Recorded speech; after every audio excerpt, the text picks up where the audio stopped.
Yeah. Okay, so we're on Daf Memches Omid Beis.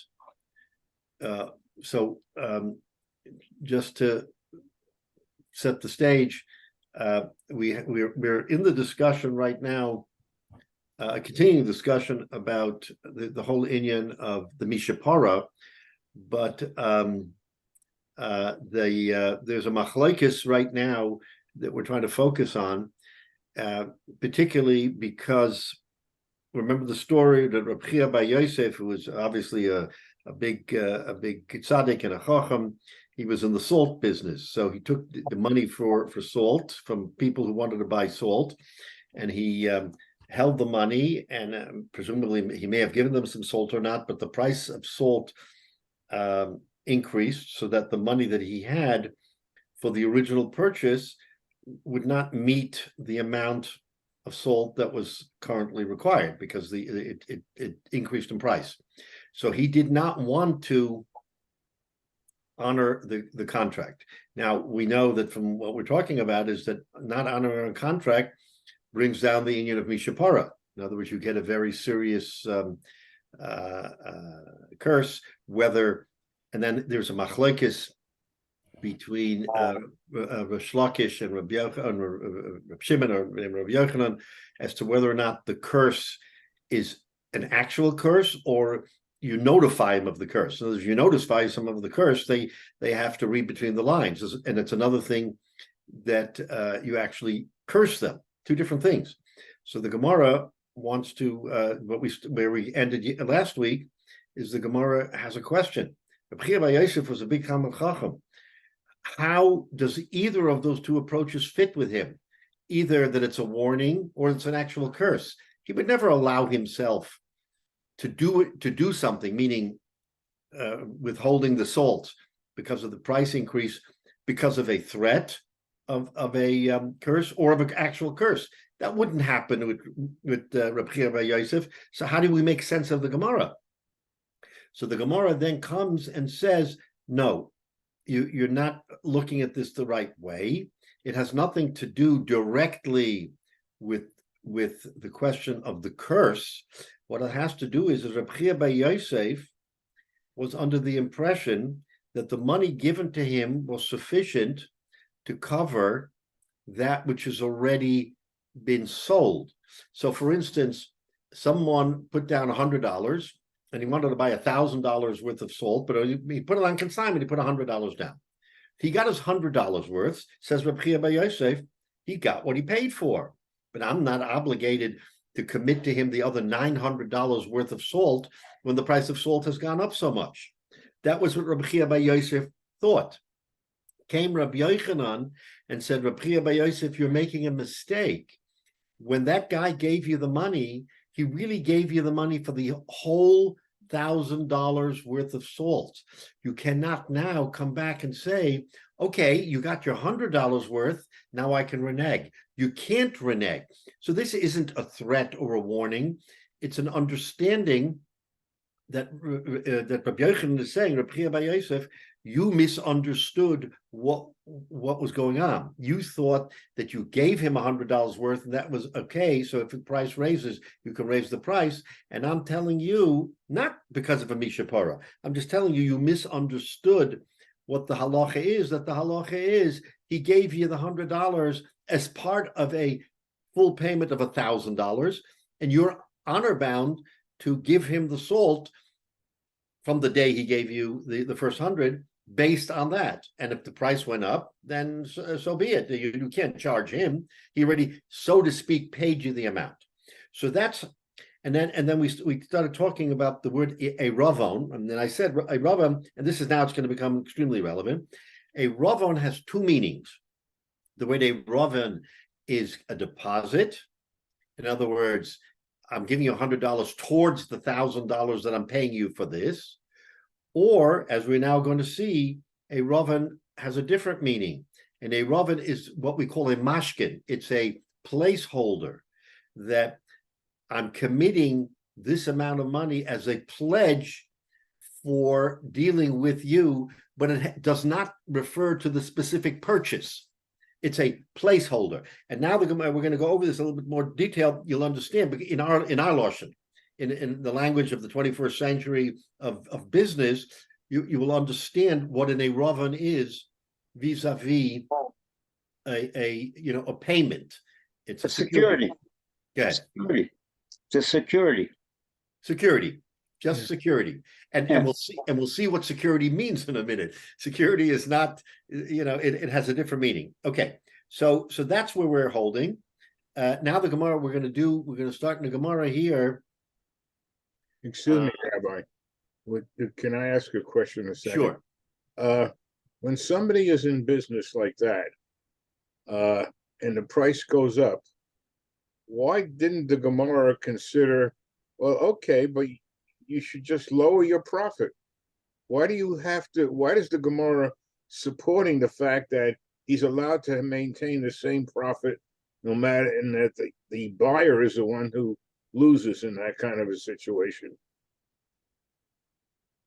Okay, so assuming he's taken the percent that's allowed, why shouldn't the Gemara say, look, you should compromise here, there's a misunderstanding, and maybe you should reduce your profit. You own the salt that's in a warehouse, so you'll make a little less money.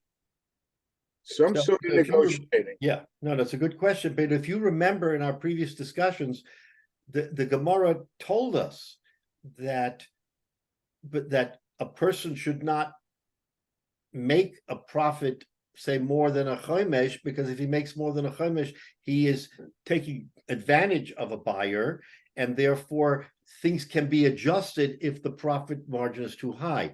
So your question really is, let him back off from, let's just say Rabbi Hyatt charged a chomesh, that he wasn't greedy, and his original negotiation with the buyers was to get a chomesh.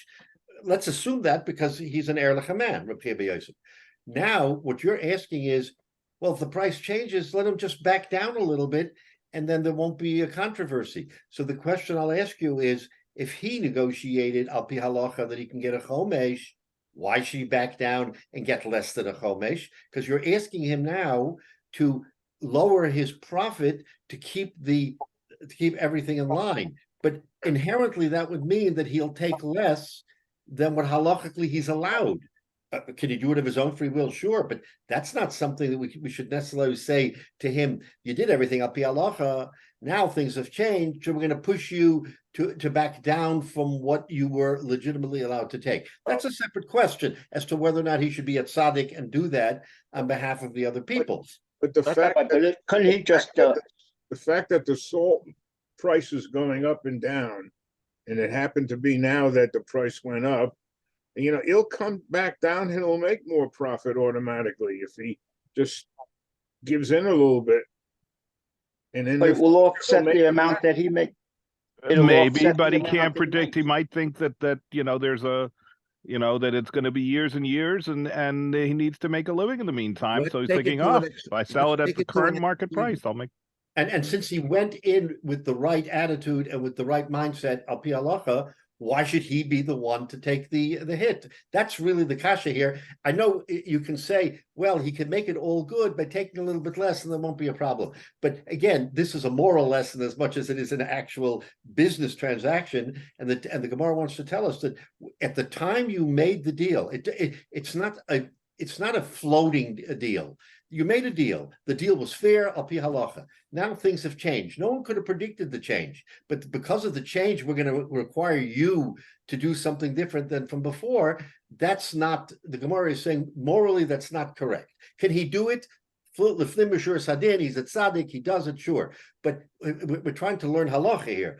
And does he have to do it? What does the halacha say? The Gemara is saying that Rabbi Hyatt was under the impression that he clearly did the right thing. Rabbi Yochanan said, no, you didn't do the right thing. And we're going to see, by the way, that that's now a machlokes. We're going to really get into this in a minute to say that machlokes between Rabbi Hyatt and Rabbi Yochanan is really a much deeper machlokes. But to your point, Jay, it's totally random to say that he should back down, because whatever he did al pi halacha. Yeah, David, you're going to say something? I'm sorry. No, I just was saying, wouldn't that offset the times that he's purchased something and he may have taken a loss on it, now he's, it's business. I mean, business goes up and down. So sometimes he makes, sometimes he loses, but in balancing it, it will come out the same. Yeah. So Chazal, in terms of understanding commerce, their heads were not in the sky. They knew that in order for people to do business, there has to be a balance between lenders and borrowers, between sellers and buyers. That otherwise, if there isn't a balance, the whole thing is out of whack. So what we're trying to learn here, all through the Gemara, by giving us these examples, it's what's morally correct, and is there a machlokes as to what's morally correct? Maybe different Amoraim, Tanoim have differing views on what should or shouldn't happen in a particular transaction. So that's what we're trying to balance here. So, but Rabbi, let me just make 2 quick points. One is in the example that Jay raised. What if you're only making a chomish? What if the price went so he takes a loss? You're going to force him to continue to take a loss in terms of the price adjustment. You're not going to force him to take a loss. So it's you can go to the extreme. But the other thing is what you're about to embark on, and I'm not sure I understand what you said previously, but so the question is, what is the $100? The $100 could be for the consignment a right to continue to purchase.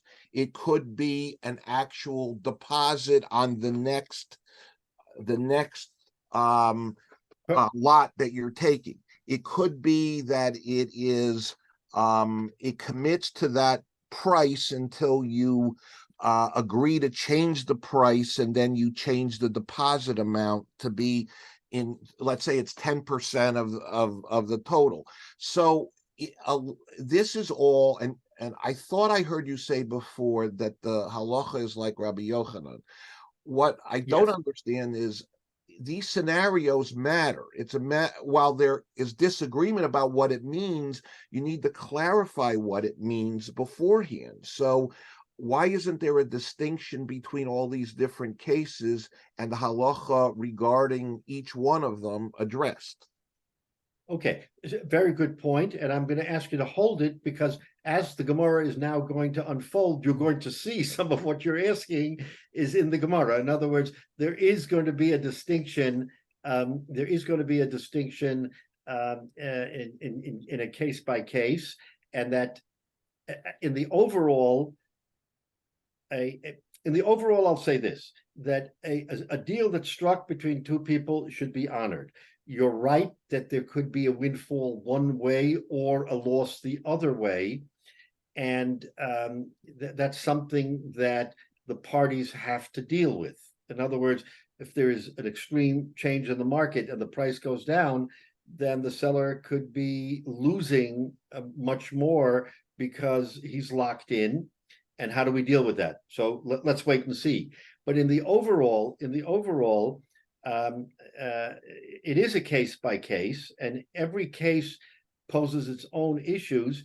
One of the problems that one of the things we have to deal with right now, which I started out today saying, is that when we talk about an Eravon, and that's really where the tip of the iceberg is, when we talk about an Eravon, there are 2 meanings to Eravon.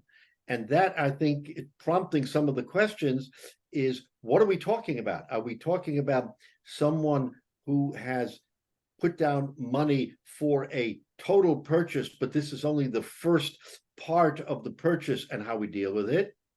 Or are we talking about where someone wants to buy something and he wants to show his seriousness in the purchase by putting down, we'll call it maybe an irrevocable deposit, which not so much buys him the product, but shows the other party that he's serious about the whole deal.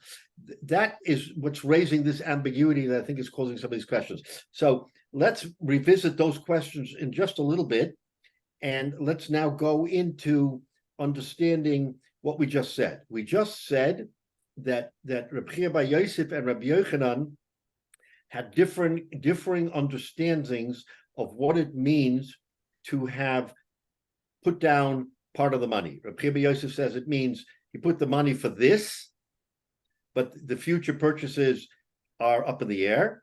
And Rabbi Yochanan says, no, that Keneged Kula Hukana, that he put down that money for the entire purchase, and that purchase is now locked in at the price that he has stated. So now we're up to Itmar, which is a little, maybe a third down or a little bit more than a third. I think maybe in the Gemaras there's a little bays in the middle of the page. You can see it there. Itmar, right? Itmar, a Ravon, regarding the term a Ravon, which I said has a dual meaning. There is the following machlokes. Rav Oimer, Rav says, Kenegdahu Koneh, that an a Ravon literally means that what the money he put down is balanced against the product, and that's all it means, which means that the rest of the purchase is not touched by this Ravon. It's wide open, which essentially is what Rabbi Yosef said. Rabbi Yosef said, I met my obligation. I gave him $100 worth of salt. That's all I'm obligated to. Says Rav, yes, you're right. Rabbi Yochanan Amar, in that brisa, Rabbi Yochanan says, no, Keneged Kula Hukaina, that it goes to the entire purchase, which is why Rabbi Yochanan gave the psak when Rabbi Yosef came to him and said, what should I do? Rabbi Yochanan said, make sure that you're going to pay, you're going to give him the balance of this purchase based on your original agreement, because that a Ravon went to the entire purchase. So now what do we see? That the discussion is a discussion between two Amoraim, Rabbi Yochanan and Rav are now debating that discussion. Now it starts getting interesting. Mesaveh. So now that we know that the discussion between Rabbi Yosef and Rabbi Yochanan is based on the machlokes between Rav and Rabbi Yochanan, Frek the Gemara Kasha. Look at this situation. Hanoisein a Ravon lechavero. Okay, here we're going to get into the definition. If someone gave a secure, what we will call in our lashon, a secured interest in a deal. I come to you, let's say Michael, and I say, I'm going to make a deal with you. But in order to secure the deal, I'm giving you this amount of money. I'm not buying anything with this money. Don't confuse. This is not a purchase. This is a security that we have a deal and that each of us are locked into the deal, which means what? The security isn't buying anything. It's holding the deal in place. That's Pshat Iravan right now. Okay. So, Hanosne Iravan L'Chaveiro, if someone gives a Iravan of that type to his friend, and he says the following, I say to you, Michael, Imani Chayzer boy, if I renege on this deal that I just made with you, Erevuni Mecholoch, you have right to take this deposit as liquidated damages, right? That's a term that we use in our commerce, liquidated damages. In other words, this $100 is yours and I have to walk away. You just made $100 because I reneged on the deal. That's what I said. Now, but okay, so fine. Now, the halo omalo, and you say to me, Michael, you know what? If I back out of this deal, not only are you not obligated to me, but I'm going to give you double your money. In other words, if I back out for some reason, I owe you $200. You're saying that I'm going to give you liquidated damage for $100. I'll do you one better. I'll give you liquidated damages for $200 if I back out. So now you have two people who have, with some bravado, challenged the other guy and saying, we're making a deal, and each one of them makes a pledge that if, depending on who breaks the deal, they're going to pay liquidated damages. That's the scenario, okay? Niskayim Hatanoim, says the Gemara, that both of them are obligated to their words. Why? Divri Rabbi Yossi. This is Rabbi Yossi that comes and says, both parties have now made a statement. We're going to hold them to their word. Why? What's the underlying reason? This is very important. Rabbi Yossi l'tamei. Rabbi Yossi is because this is what he holds in all of Shas, and this is a term that we may have heard in other Gemaras. The Oma Asmachta Kanya. An Asmachta is Kona. What's an Asmachta? An Asmachta is essentially a pledge that someone makes, and it seems out of line with the deal, but it's, like I said, it's a bravado that someone says something. I am so sure I'm making this deal that I'm willing to back it up with a pledge that I'm going to give you $100. You walk away with my money, and you in turn say, I'll do the same thing, but I'll double you. So an asmachta, and let's look at Rashi, because Rashi best describes to us what an asmachta is. So Rashi in the middle of the page, asmachta kanya, haftochas guzma. It's guzma is an exaggeration. It's an exaggerated pledge. She'oda maftiach es chavero, that one person assures his friend lismoch alav, to rely on him. Shimlo yikayim tanai yitin kach v'kach.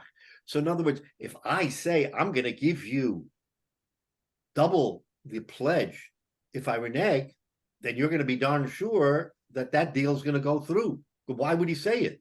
So an asmachta is something that I want you to rely on, that I'm making good on this pledge.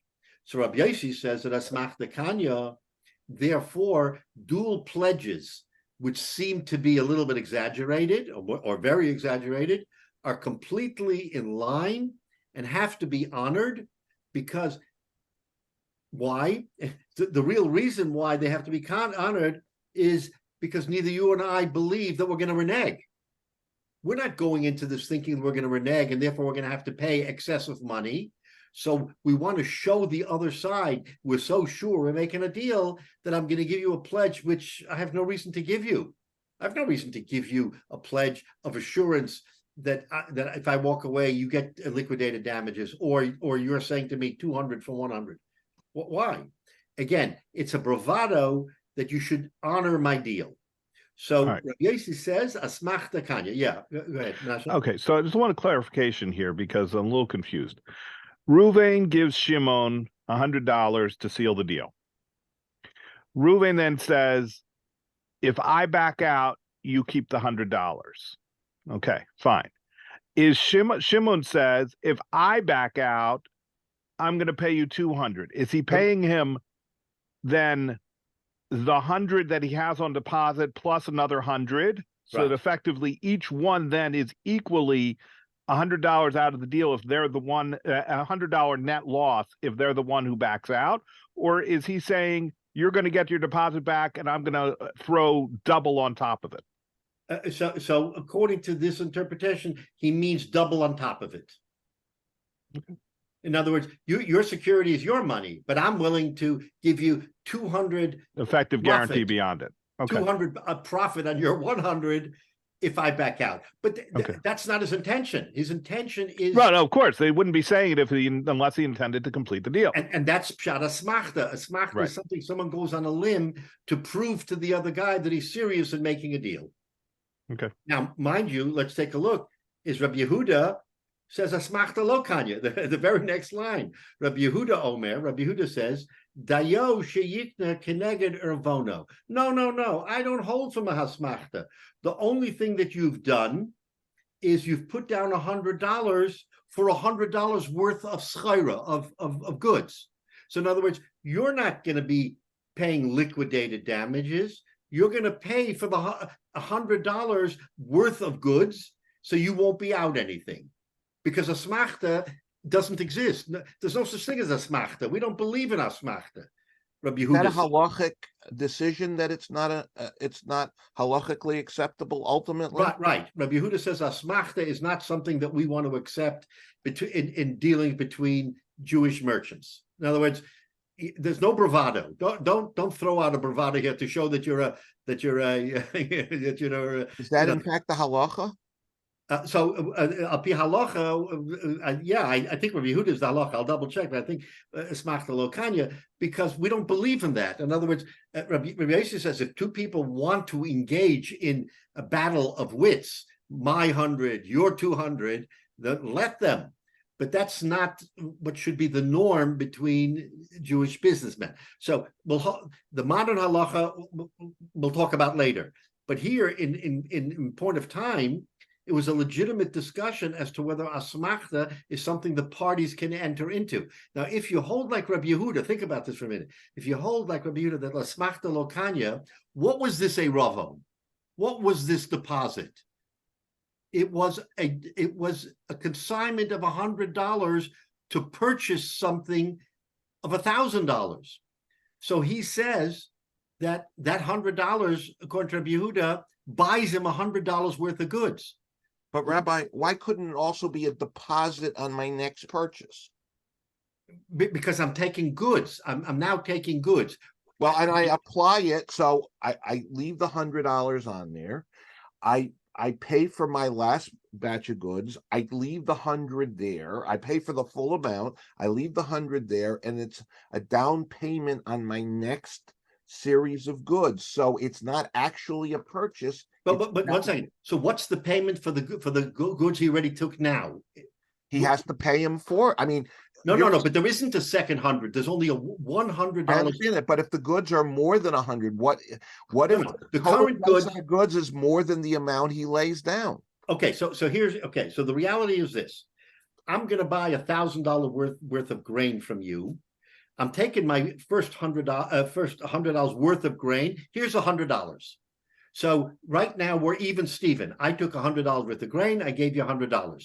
According to what we understood this case was about, it wasn't about him buying the $100. Right. It was a deposit for the entire, that I'm serious, I'm going to buy $1,000. Right. So according to Rabbi Yossi, that makes sense, because Rabbi Yossi says, asmachta kanya, therefore this $100 wasn't meant as an actual purchase. It was meant as a placeholder for the entire deal.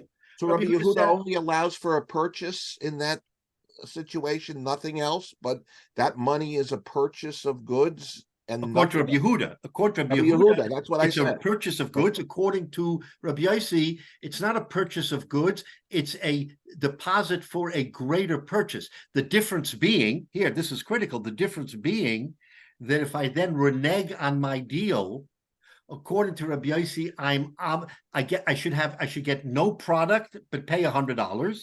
And according to Rabbi Yehuda, we're even, Steven. I paid you 100. You gave me $100 worth of goods. The other 900, forget about it. That shouldn't happen. That is the machlokes between. Rabbi Yehuda doesn't believe in the concept of a down payment of a smachta, right? So he believes that is down. I mean, is that that's a down payment, right? So he believes it's a pay-as-you-go deal. It's a pay-as-you-go deal. Now equate that with the machlokes, the discussion between Rabbi Yochanan and Rabbi Hyatt bar Yosef. Rabbi Hyatt bar Yosef sold salt. And he said, wait a minute, I sold the salt. Now the price has gone up. He owes me more money. Rabbi Yochanan said, no, it's an erovon. It was a deposit. It didn't mean that he bought it from you, actually. It means a pledge. You can't renege on the pledge and say, just because the price went up, the pledge is no longer valid. That's the machlokes between Rabbi Hyatt bar Yosef and Rabbi Yochanan in Rav and Rabbi Yochanan. So the Gemara wants to equate the machlokes between Rav and Rabbi Yochanan to the particulars of this particular case, where Rabbi Hyatt bar Yosef will hold like Rav. All right, I honored my pledge. Here's $100, and I got $100 worth of schira. And Rabbi Yochanan says, no, you made a larger pledge of $1,000. You can't come now and say, even Steven after 100, just because the price went up. You can't do that.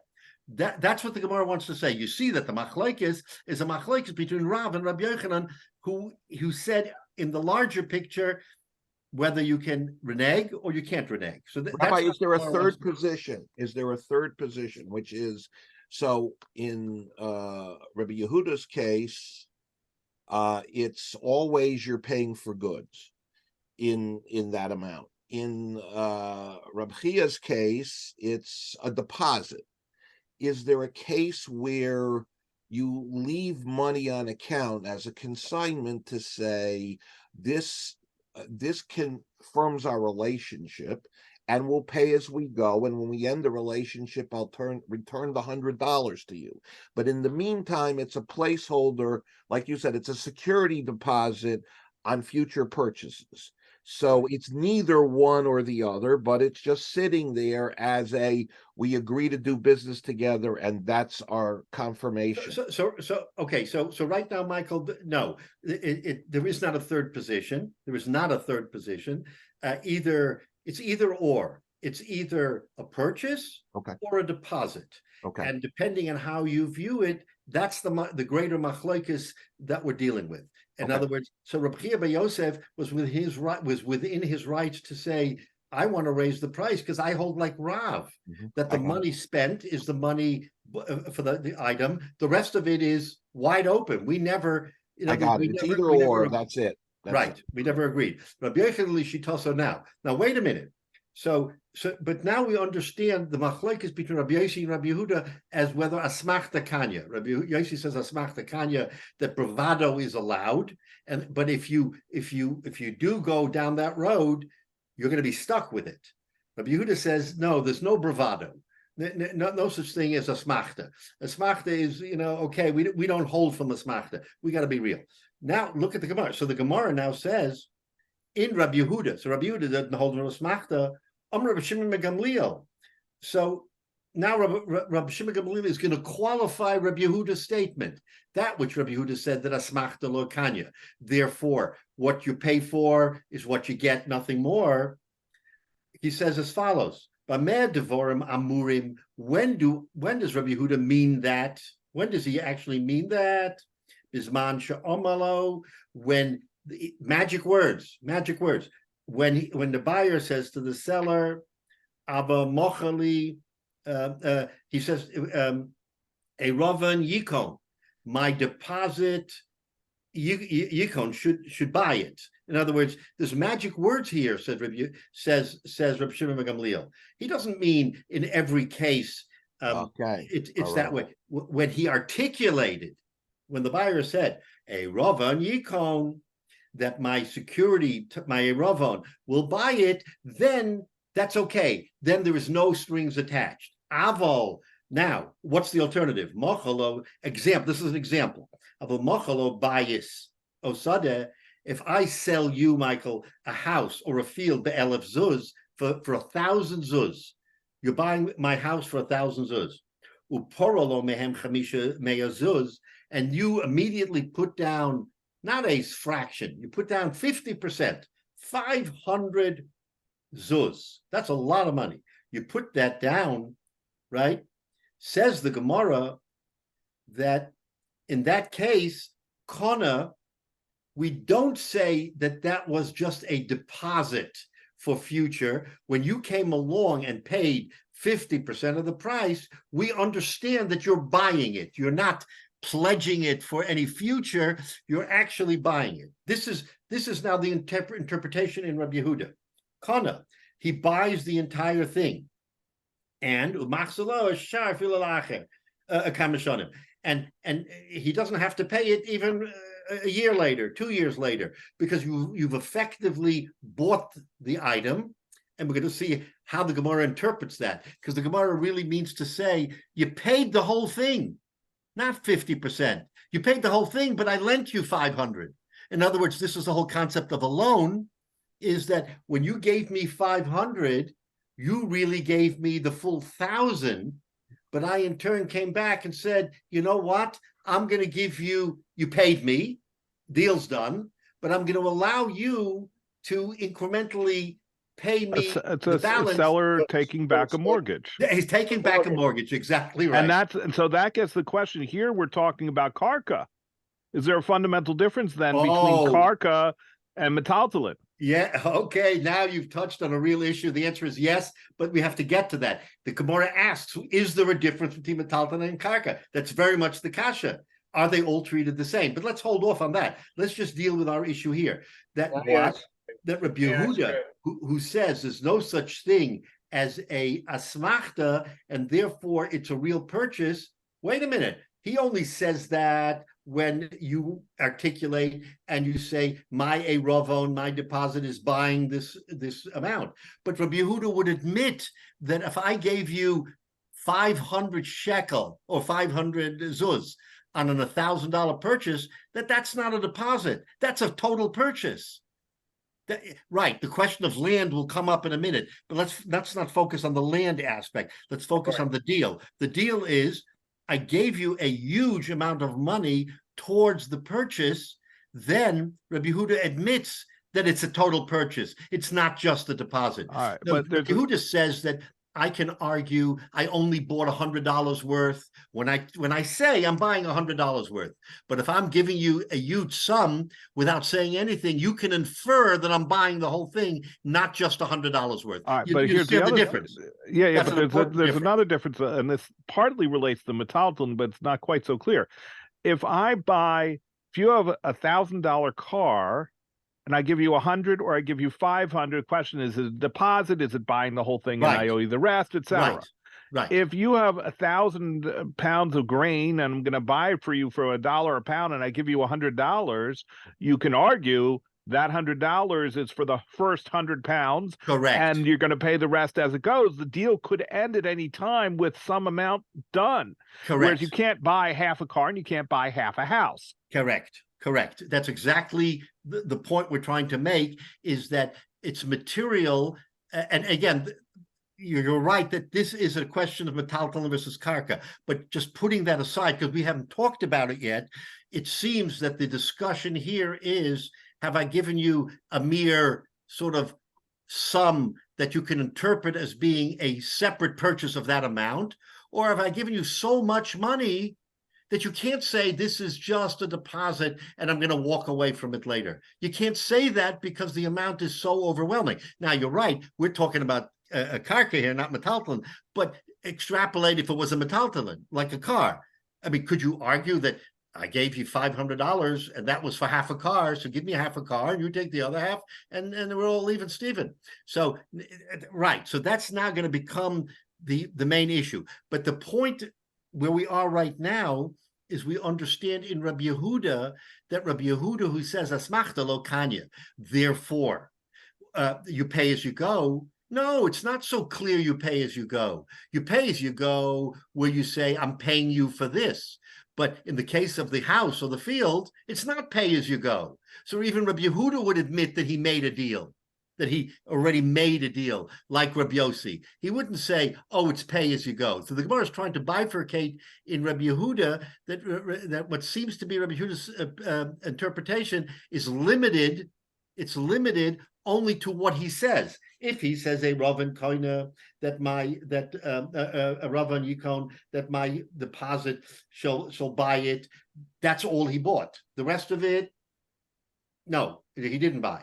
But if he paid a huge amount of money towards an item, you can't just say he paid as he goes. That's not pay as you go. Now, again, you're absolutely right that this brings us into the next phase of the machlokes of the discussion between karka and metaltalin.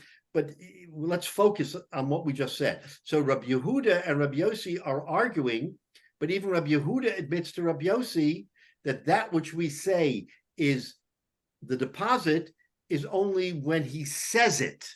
He has to say a rovon yikon, my deposit is buying this.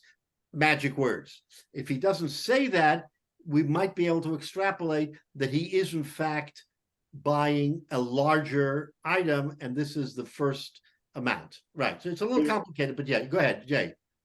I want to go back a little bit. All of this, the positions of everyone involved in these discussions, we're talking about the price went up. Right. So what happened if the price went down? Does everybody hold the same positions they had as the price going up? Well, presumably, yes. Okay, the Gemara, you're right. The Gemara does not address it. And so with Tzarachian, we have to look a little bit more carefully what would happen in that circumstance, because then the seller is taking a loss. So, it's easier to say, oh, he's making well, not necessarily. The sellers, depends who tries to back out as to who gets a loss. That's right. He replaces it. He replaces salt at a lower price. He's not taking a loss. He's just buying the next 10,000 pounds of salt at a lower price. Right. But he what if doesn't- he's trying to get out? He's selling off all his salt inventory and he wants to get out of the salt business. So then You're now, right, if he's because- selling at a lower price, he's not replacing. It could go both ways. Right, because if the They're price not a goes business. down, presumably the buyer is not going to pay that price for. In other words, he will have Rabbi Yosef will have bought it at a lower price, but it doesn't mean he can sell it to the buyer because the buyer's going to say, "I don't want to pay. I don't want to pay what I agreed to pay when the price went down." So it is an anomaly. I have to take a look because the Gemara doesn't talk about it. Let me take a look and see what happens in that circumstance. What is Rabbi Yosef's what's his alternative? What should he do? He's locked in now. He made a deal. According to Rabbi Yochanan, you made a deal for the entire 1,000, and maybe you already bought it. If you bought it, you're going to take a huge loss, right? Because Rabbi Yochanan he may have already put money down for it, so he may be taking a much bigger loss than we imagined because there's another 900 worth for which he's going to take a big loss. So let me hold off on that answering that. But l'chayre it should be the same, but we don't know. Go ahead, Michael. Rabbi, can I tack an aspect onto Menashe's question?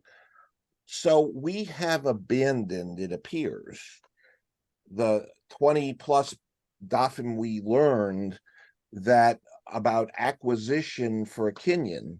We are now substituting that if you make these monetary, so you pledge $500, you haven't made the acquisition, you haven't done anything to the property, you haven't built the fence, you haven't dug a hole, you haven't done anything to acquire.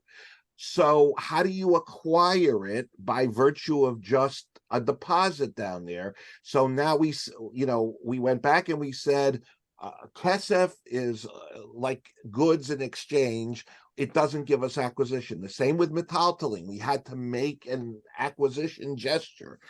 The only gesture we've made is money. So how does that override that premise that we have to make an active Kinyan? Okay, so that's a very good question because you're right. That was the discussion for the last couple of months. We've talked about whether or not money it can acquire, or you have to have the Mashiach, right? We've made Yes. that Yes. very clear. So now,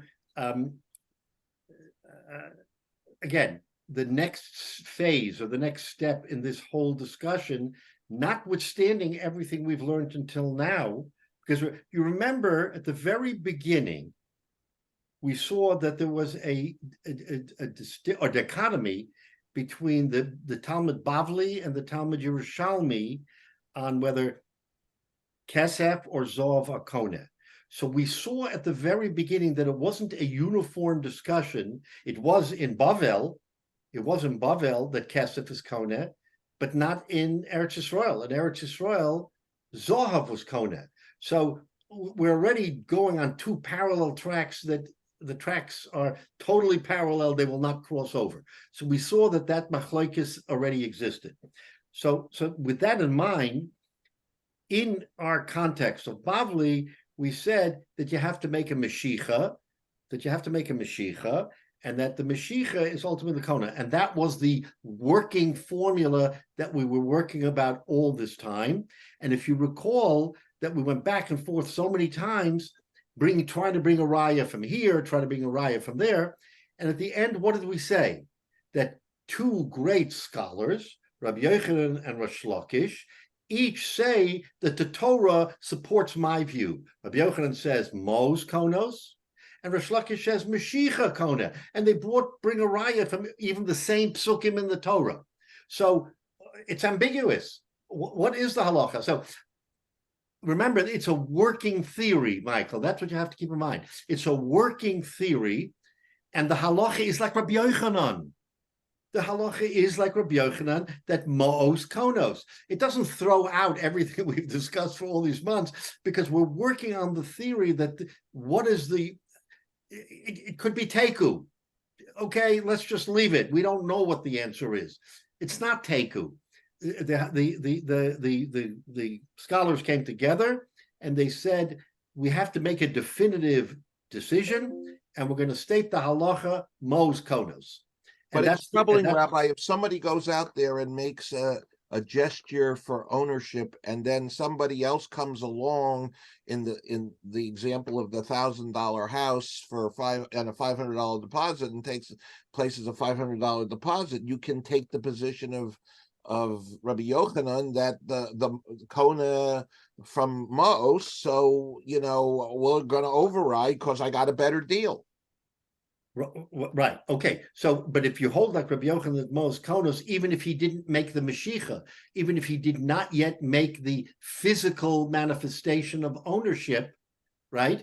That the fellow, and he got a better deal, he can't renege because. But does Rabbi Yehuda, would he agree that if the gesture of Kona was made before the actual money was purchased, that he'd have to abide by the first gesture, which was he did something to the property?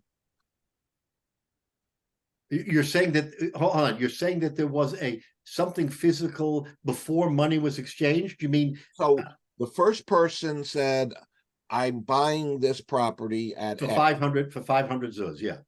For 1,000 zuz. And then and he gives him 500. The second guy comes in and says, I'm giving you half a down payment, 750 zuz, and I'm buying the property. Can you take Rabbi Yehuda's position and say that Mos Kona supersedes the actual Mashiach action, and therefore I'm taking that offer instead of this offer because you have a division here, and the halacha follows Rabbi Yehuda? Okay, so if I understand, your question is that if the two of us come together and I want to sell you a house for 1,000 zuz, right, and then the next thing is you gave me 500 zuz. No, the next thing is I made a Mashiach. I didn't give you any money. Who made the Mashiach? A third person? No, me. So you're selling me the house for 1,000 zuz. Right. And I make I put You in. make a Mashiach before paying me the money. Before paying money. Then somebody else comes along and says, I'm paying you $1,500 for your house, and here's $750. I'm paying $1,500. I'm Konem Maos. If Konem Maos supersedes Mashiach, do I have the right? Do you have the right as the seller to take the Kona Maos 1,500, right over the 1,000 because and that's the halacha and Rabbi Yehuda? And the answer is yes. The answer is yes. You can take the 1,500 because Mo's Konos, but he didn't give him the money. The fact that he came in there and made a Mashiach without having paid the money negates the Mashiach. You can't have the Mashiach before the money. Well, wait a minute. That's only under Rabbi Yehuda's. No, that's Rabbi Yochanan. Rabbi Yochanan's perspective. Rabbi Yochanan and the halach is like Rabbi Yochanan. But the point is that I've already done the act. I mean, but the act is irrelevant without having paid the money. You can't go along and do things and say I've now been Kona and do it for in many different circumstances. And I guess I misunderstood. So when we were talking before, let's say we were talking about metaltalin, and I was buying a donkey, and if I moved the donkey, I didn't have to pay anything. I moved the donkey, I acquired the donkey before I paid. And now you're saying all that is not. No. Okay, so let me clarify. Doing an act in the discussion where Mashiach is Kona is only Mashiach after paying the money. The Mashiach can't precede. Okay, I misunderstood. I thought the Mashiach was an inference that by definition I'm paying the money after. No. The money has to transfer. And then the question is the money enough, or do you have to do the Mashiach? That's why it was so inconsistent to me. So So that's clarification number one. Clarification number two, what we said is if I agree with you and haven't given you the money, and someone quickly says, you know what, I'll give you 1,500 or 15,000, whatever it is. And then he transfers money. It's the transference of the money that locks in, not the fact that he did a Mashiach beforehand. A Mashiach without the money is irrelevant. So the pledge of money is not good enough. You have to actually transfer the money. Correct. Under Rabbi Yochanan's position. Correct. Okay. Correct. Thank you for clarifying. Somebody else could come into your house, do a Mashiach without paying you. You can't own your house. What? He can't come to your house and buy your house because I made a Mashiach. That's ridiculous, right? But no, if he wants a lamp that you have in your house, Right. Michael could go into the house as a friendly neighbor and do something to the lamp and basically say it's mine now without Right. giving her any money. It won't work. That won't work. Of course, it won't work. Of course. But So- if you leave, No, but if the you leave metaltalin cash on the table, it will work. What? Say it again. If what? If you leave cash on the table and make the move, it will work. Because the cash was already on the table, and we consider that to be the purchase. But I don't understand why. So, but the seller can reject that and say, I didn't make an offer. I mean, I didn't offer my house for sale. So you can do that, but I'm rejecting your offer. Absolutely. And then Well, I can accept somebody else's offer for less money. But there has to be diburim. There has to be an exchange of a discussion. It's not sua sponte. I come to you. I like your house. I give you. I make a mashicha. I say, I've just bought your house. Now, how much am I paying you?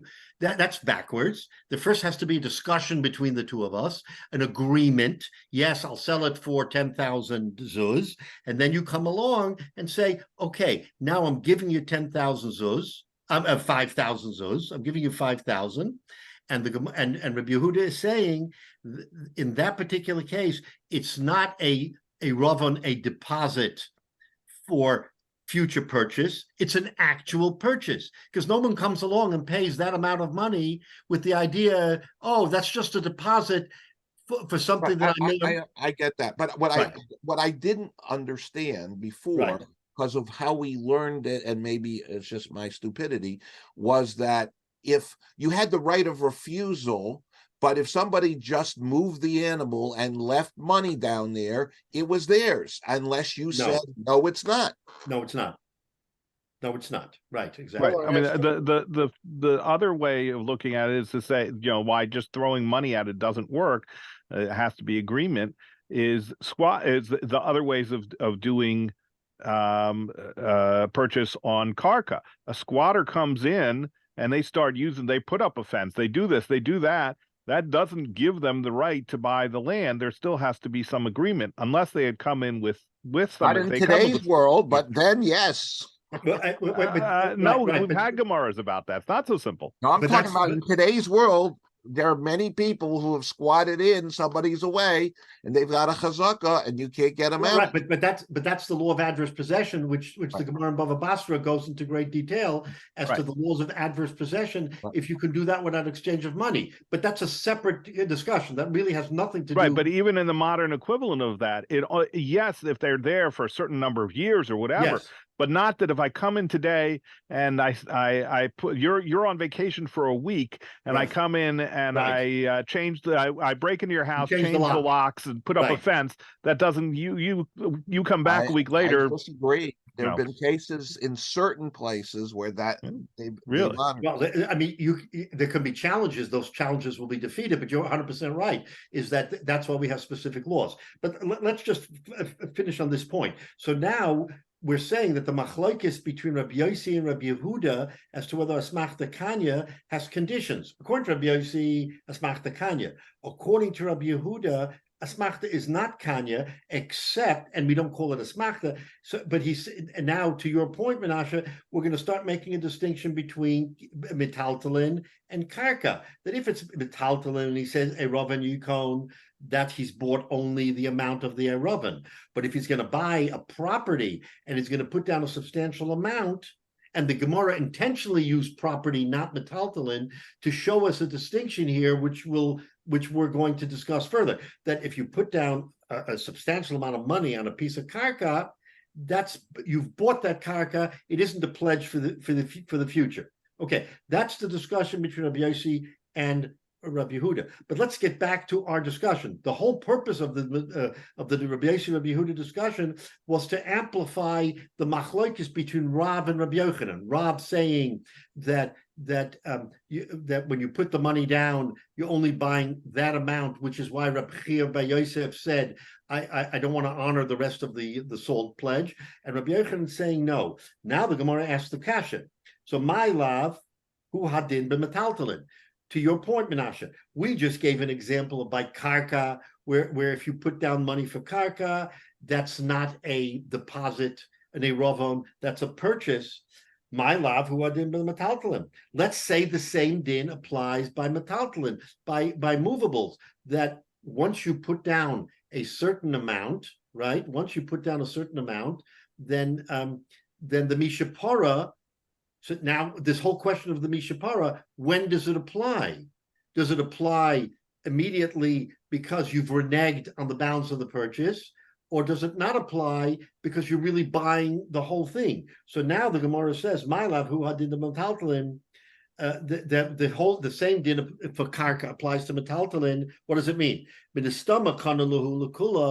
That when he buys, he puts down some money, right? And he doesn't say, I'm buying the whole thing or not, then he buys the whole purchase, right? And therefore, if he reneges, Rabbi Yochanan says that's why it is a mishapara, because metaltalin is the same as karka. You put down some money, you're now obligated.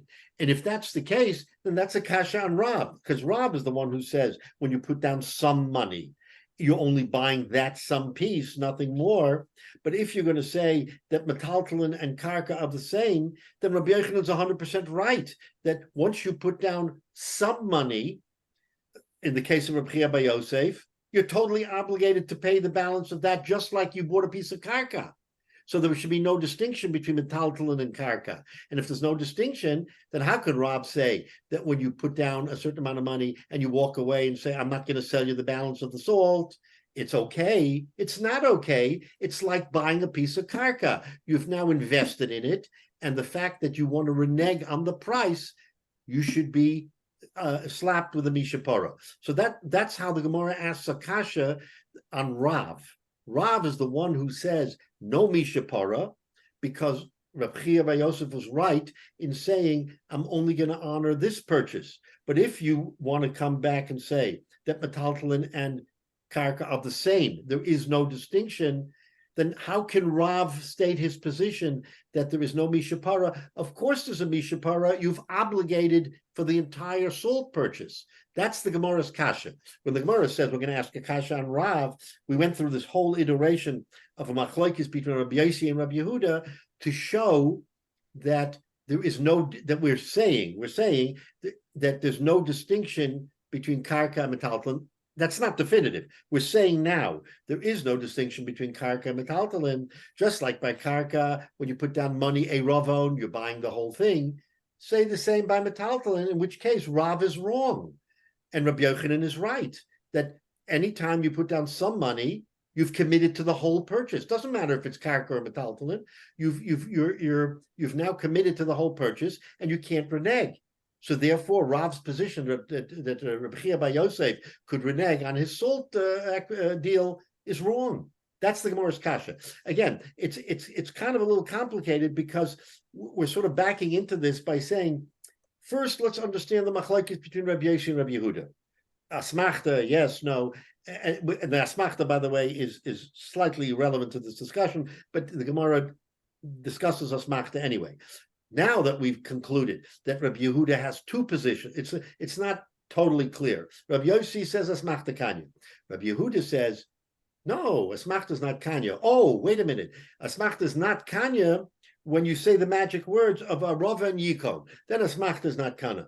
But in a case of buying a house, Rabbi Yehuda admits that you put down 500 zuz from the 1,000, you better believe that he's bought it. And that it's not a smachta. We're not calling it a smachta. We're saying that he has actually bought it. Okay, but if he's bought it, do we say the same thing by metaltalin, that he's bought it just because he put down a portion of the money? In which case, then that's a surefire kasha on Rav, because Rav takes the position that with metaltalin, you can get away with saying, I only bought a portion of it and I'm not obligated for the rest. But if we're going to say metaltalin is like karka, the money that you put down shows that you're serious about the whole purchase, and you can't just come along and say, no, I didn't mean that I was buying the whole thing. I meant I just bought $100 worth. That's not the case. You put down 100, just like you put down money by karka, it obligates you. The same by metaltalin. So that's why I said, Menashe, in the beginning, when you asked the kasha about metaltalin, I said, wait, we're not finished. But right now, according to Rabbi Yehuda, metaltalin and karka should be the same. And if metaltalin and karka are the same, then that's a kasha on Rav, who says they're not the same. Because we want to say Rabbi Yehuda holds like Rav to support Rav, but Rabbi Yehuda doesn't hold like Rav. Rabbi Yehuda holds and agrees, you put down some money by metaltalin, it's the same as some money by karka. Doesn't matter if it's 500 or 100. He's saying it's the same. If it's the same, you're out of luck, friend, because now you are obligated to the whole 1,000 purchase. And Rabbi Chia Bar Yosef, you can't renege on that sold purchase because it's too late. So that's the Gemara's kasha here. That's the Gemara's kasha here. So we have a dispute between Rabbi Yossi and Rabbi Yehuda on asmachta, and then we have in Rabbi Yehuda a distinction between whether he says a Rav and Yikon or whether you have this purchase of a piece of a house, and the Gemara makes that distinction, right? And then comes the Gemara and says, wait a minute, if you're going to say that there is a distinction, then in other words, is there a distinction between metaltalin and karka? And we're going to, and again, hypotheses, we're going to conclude that there is no distinction between metaltalin and karka, and therefore it's a kasha on Rav. So okay, we've gone a little bit more than we want to, but so the Gemara wants to conclude this discussion by just saying, let's learn just one couple lines. Lo, metaltalin mistama lo kani. Again, to your question, Menashe, metaltalin and karka are not the same. That metaltalin benistama lo kani, when you buy property, if you don't specifically say that this is a down payment for the entire thing, then you can renege, because like Rob says, you've only bought the immediate amount that you've bought. Frek the Gemara, Maishna, what is the difference between karka and metaltalin? What is the difference? If we're going to say there's a difference, why is there a difference? Says the Gemara, karka the kaspekani le mamish. That here's the definitive answer. In karka, and Michael, keep a note of this, when you buy land and you put down money, konale kula, then halachically putting down some money on land buys you the whole land, right? That's a definitive karka de kaspa konale mamish, right? If you put down money, konale kula, you buy the whole thing. Metaltale, but movables, the lo kona ela lekabla mi shepora, and this is a little bit of an ambiguous answer, I'm going to tell you right now. With metaltalin, you don't buy the whole thing. The only thing you're buying, says the Gemara, is the possibility of a mishapara. In other words, by putting down money, you're saying that I'm now subject or vulnerable to a mishapara, lo kona le kula. Therefore, when you put down some of the money, that you don't open yourself to a mishapara. In other words, with metaltalin, you don't have a mishapara with karka. You only have a mishapara with metaltalin. But to be defensive and not allow you to become subject to the mishapara, we're saying that when you buy a piece of land and you put down some money, you buy the whole thing. There's no mishapara attached to it. But since by metaltalin there's a mishapara, only by metaltalin there's a mishapara, we want to be very defensive. How we're being defensive? By saying that if you put down some money, you don't acquire the whole thing, because if you acquire the whole thing, you'd be subject to a mishapara, and we don't want that to happen. So we're saying that by metaltalin, you put down $100, you've only bought $100 worth of goods. You're not now obligated for the rest, because if you're obligated for the rest and you renege, then you're over on a mishapara, and that's too harsh of a punishment to allow someone to fall into. That's the reason. It's a little bit uneven, but that's the reason why there's a distinction between karka and metaltalin, because karka doesn't allow for mishapara. Therefore, when you bought some of it, you bought the whole thing. Metalton allows for a mishapara. Therefore, we're not going to let you fall into it.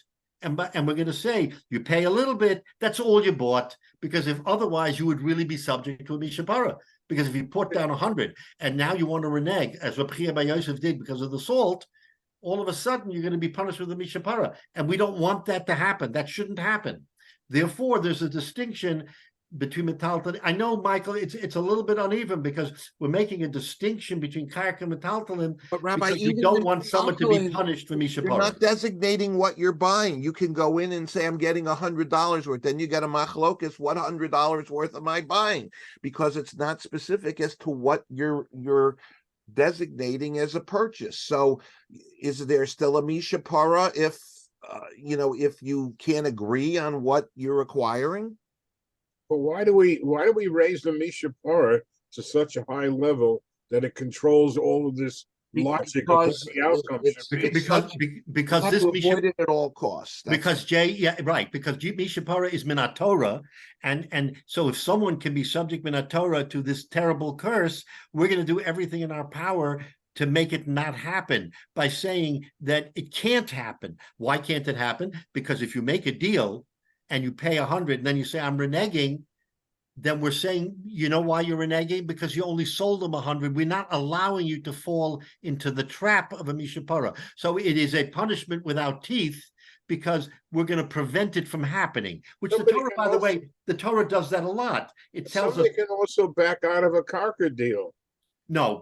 With karka, we're going to say that mixcha kakula. You put down some of the money, you bought the whole thing. With karka, and anyway, karka and metalton are always different. We know that throughout the Torah, throughout Shas, that they're not really alike. But the Gemara here had a havamina that they were alike. That we'll do with metalton just what we do with karka. Says the Gemara, no, we're not going to allow that. Karka, you pay it, you buy the whole thing.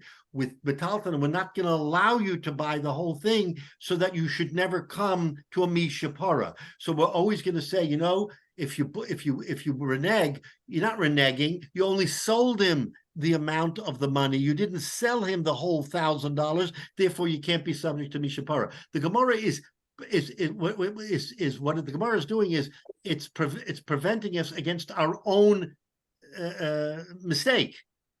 Or stupidity, whatever you want to call it. In other words, our own mistake of having bought the whole thing and reneging. No, you didn't renege because you never bought the whole thing. So it's trying to protect the buyer from himself.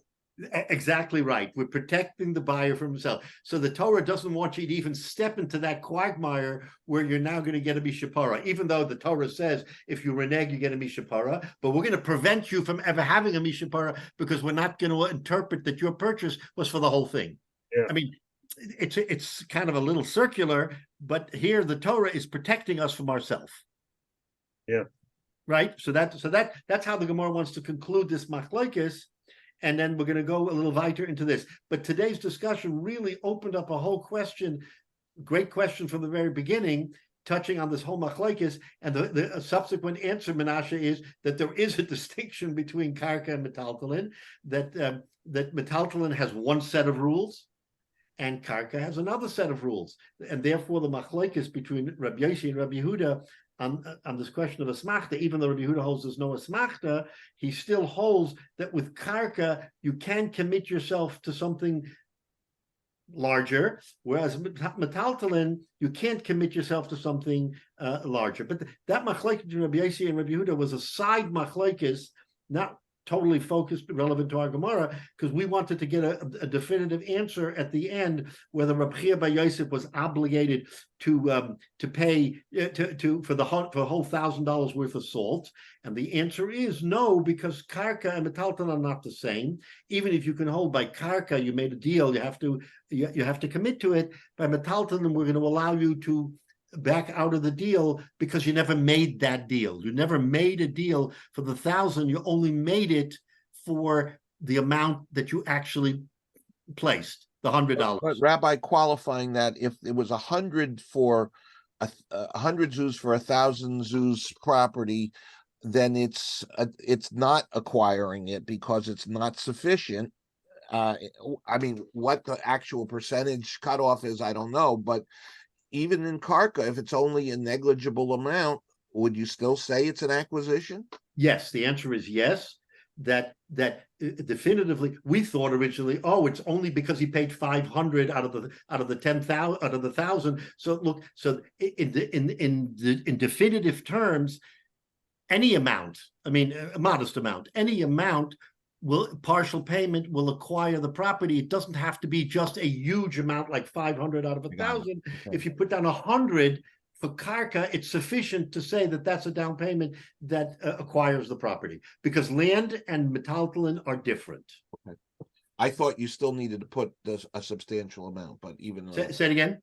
I thought you had to put a substantial amount. That's what we thought. That's what we thought in Rabbi Yehuda. You had to put a substantial amount. Says the Gemara. The Gemara is now telling us that, yes, Rabbi Yehuda says, yeah, that's a distinction, but in practical terms, you don't have to put 500. Even if you put down a small amount, that is enough to acquire. But for metaltalin, what's the point of all this? The upshot of this is, as we said before, prevent you from making your own mistake that you're going to be subject to a mishapara. That's the real bottom line, is that we want to avoid the mishapara. You can't have the mishapara by land. You can by metaltalin, but we're going to prevent you because we're going to interpret your actions As a so that down you payment. shouldn't violate the mishapara.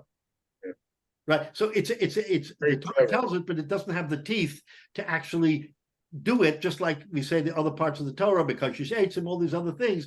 It's a theoretical discussion that you're over a lav, but practically speaking, we're going to do everything possible for you not to be over the lav. Right? We're going to interpret and do whatever we can, because the Torah is compassionate and doesn't want you to, oh my goodness, I'm over mishapara. That means my, I'm going to be excommunicated or whatever the mishapara really comes to tell us. So that's kind of the definitive. It's a fascinating. Again, that's why this Gemara is it's a fascinating understanding and interpretation. But Michael, the important thing is, even though till now we've had one mindset on karka and metaltalin and meshicha and money, this is an ongoing discussion. So whatever we discussed, it doesn't negate what we said in the past. It just now comes another step in the evolution of the discussion, is to say that even though we were 100% certain you needed the meshicha to be kaina, because that's what the Gemara says, without the meshicha the money is not kaina.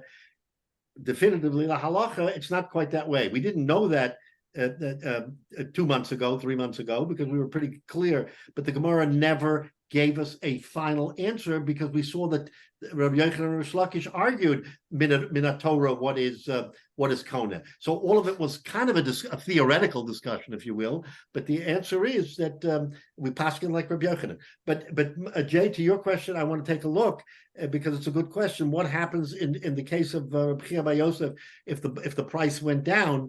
How do we handle that? Is it a two-way street or just a one-way street? So I'll look into that further, Mitch, and we'll pick up on that. But again, now the Gemara next week is going to turn a little bit and wants to tell us that this whole machlokes that we had is not just a machlokes amayroim, it's actually a machlokes tanoim. In other words, we've been under the impression that Rav and Rabbi Yochanan are having this discussion initially without any precedent. So the Gemara will start by telling us lema katanoi, that the whole machlokes that we've been talking about is not started with Rav and Rabbi Yochanan. It preceded Rav and Rabbi Yochanan, and the Gemara will give us an interesting scenario. So Mitzvah next week we'll pick up on that. Sure, sure. Rabbi. Right, wonderful discussion.